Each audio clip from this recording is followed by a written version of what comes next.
Today we are building the best $1,000 gaming PC for the AM4 platform.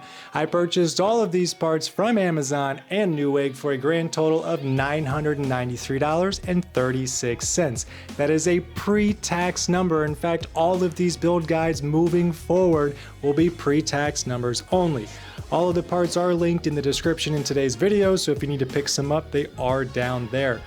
Now, before we get started, I just want to say thank you for reaching 500 subscribers. We are now on the road to 1,000 subscribers, so please drop a like on the video, comment if you have something to say, subscribe if you want to.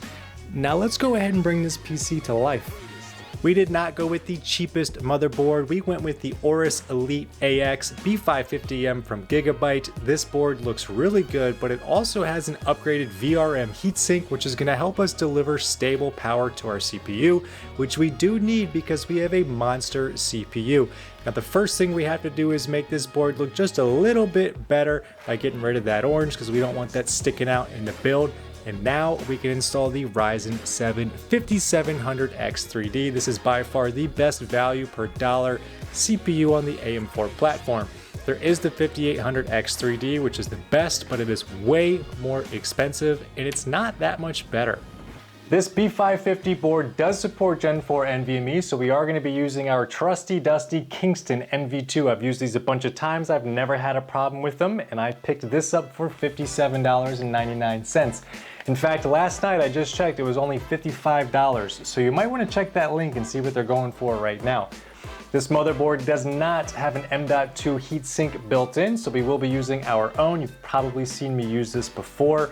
I picked this up for $11, but it was a pack of 2, so it was really only like $5.50, and sometimes they're on sale for $3, so link below for that as well.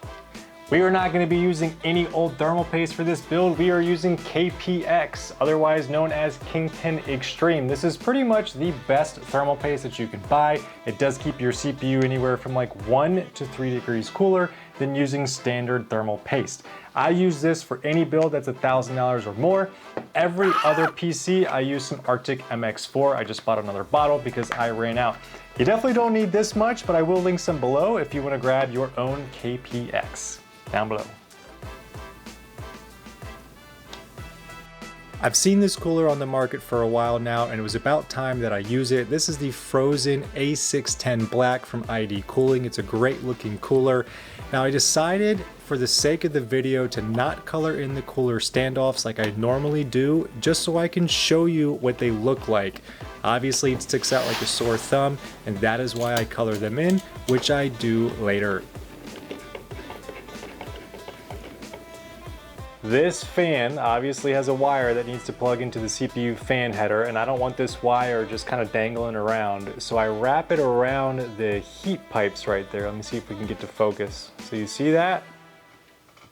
Nice and clean. So now when you look at it from the top, when you're looking into the PC, there are no fan wires other than right there. It is so hidden. It's going to look really good when it's in the case. So I decided to go with 32 gigs of RAM in this build because this is a $1,000 build and we actually just had it in the budget. If you want, you can stick with 16 gigs, but for like an extra 30 bucks, you can double it and go to 32 gigs, and that will actually help with the 1% lows while gaming and the 0.1% lows, which the 5700X3D is already very good at. So it's a very good combination. Some extra RAM with this chip, it fits in the budget, why not?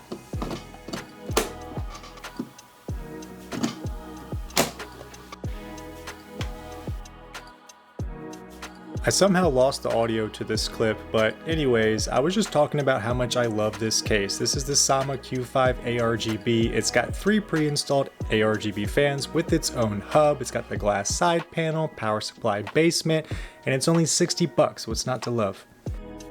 Alright, so the case manufacturer has these wires routed in some crazy places, so we're going to reorient these wires, make sure that they're nice and hidden facing at the bottom of the PC. We're also going to wrap these wires behind the motherboard, and you probably guessed it, but we're going to put some carbon fiber wrap over these fan logos because that just doesn't look good, especially when it's spinning around like that.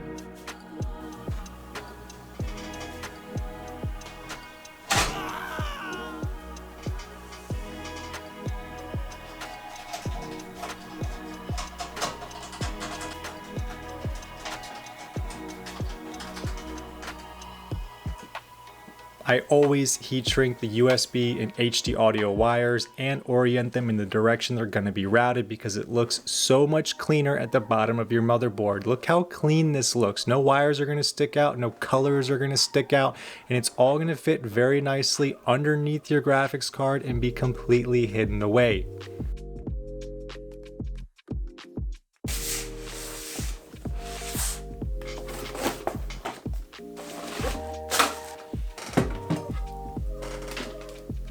Today we are using Asia cable extensions. These were $19.35 and they are included in the budget. In fact, this is the easiest and cheapest thing you can do to make your PC look better. I do not ever recommend building a PC without cable extensions because the cables coming out of the power supply are just downright ugly. Now by this point, I'm sure you are wondering, what graphics card are we using in today's build? Well friends, we are finally using an AMD graphics card. Today we are using the RX 7700 XT in the Asus Dual variant. Now this is another reason why I prefer to use AM4 when using a $1,000 budget. If we were to use $1,000 on the AM5 build, we would not have enough money left over after spending money on the more expensive CPU, motherboard, and RAM, and we would have to drop the graphics card from the 7700 XT down to the 7600 XT. And my friends, there is a big difference between those cards. Just go ahead and watch some benchmarks on YouTube for yourself. In fact, there's a bigger difference between the 7600 XT and the 7700 XT than the 77 to the 78. Much bigger difference. So let's go ahead, finish getting these installed, and let's see what this PC looks like.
benchmarking results are in, and there's two things that you may have noticed. One thing I want to clarify first is that the FPS numbers you see on screen while I was benchmarking are lower than the results that I have tallied.